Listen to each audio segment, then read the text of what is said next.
حنین کی جنگ میں پہلے شکست ہو گئی. جنہوں نے بھی تھوڑی بہت سیرت پڑھی ان کو معلوم ہوگا حنین کی جنگ جب ہوئی تو وہ حوازن کا جو قبیلہ تھا وہ دروں میں چھپا بیٹھا تھا اور یہ گھاٹی سے گزر رہے, اوپر سے تیر برسائے, بھگدڑ مچ گئی.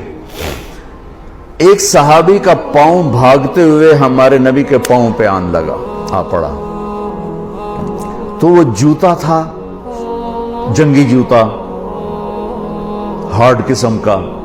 تو آپ کو تکلیف ہوئی تو آپ کے ہاتھ میں ایک چھڑی تھی, آپ نے اس کو بھاگتے کو یوں ماری, کہا اوجعتا نہیں, سوٹا نہیں تھا, چھڑی تھی. اب یوں مار, کہا اوجعتا نہیں. ارے تو نے دیکھ کے تو بھاگنا تھا, تو نے میرا پاؤں کچل دیا, مجھے تکلیف پہنچائی. تو نے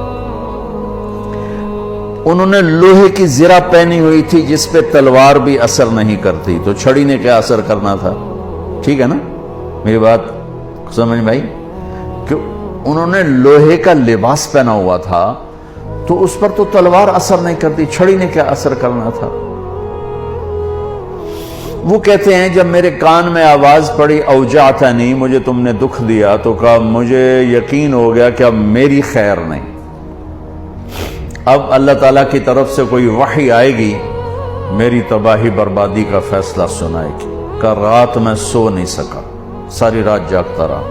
فجر کی نماز پڑھی تو اعلان, اپنے خیمے میں پہنچا تو اعلان ہوا کہ جس شخص کا پاؤں اللہ کے نبی کے پاؤں پہ آیا تھا وہ حاضر ہو جائے, جس کا پاؤں نبی کے پاؤں پہ پڑ گیا تھا وہ حاضر ہو جائے.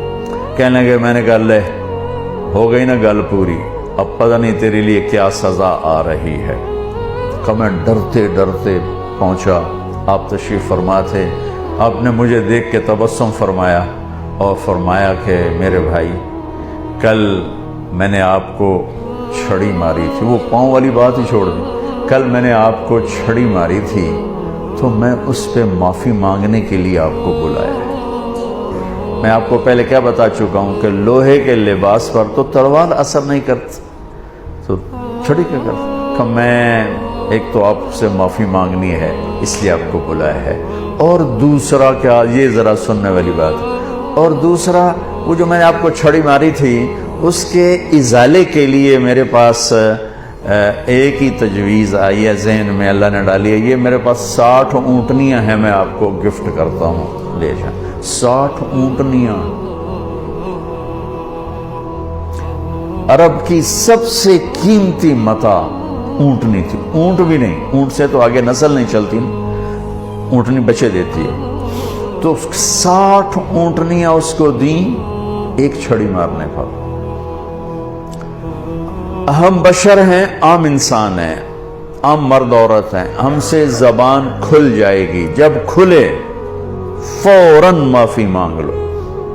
اپنی طبیعت پہ جبر کر کے, اپنے آپ کو شکست دے کے معافی مانگ لو, تو اللہ آہستہ آہستہ آہستہ آپ کے منہ میں شہد بھر دے گا. اور اگر آپ نے کہا میں بڑے باپ کا ہوں, میں کوئی چھوٹا تھوڑا ہی ہوں, میں کیوں معافی مانگوں, تو پھر وہ انانیت جگہ پکڑتی رہے.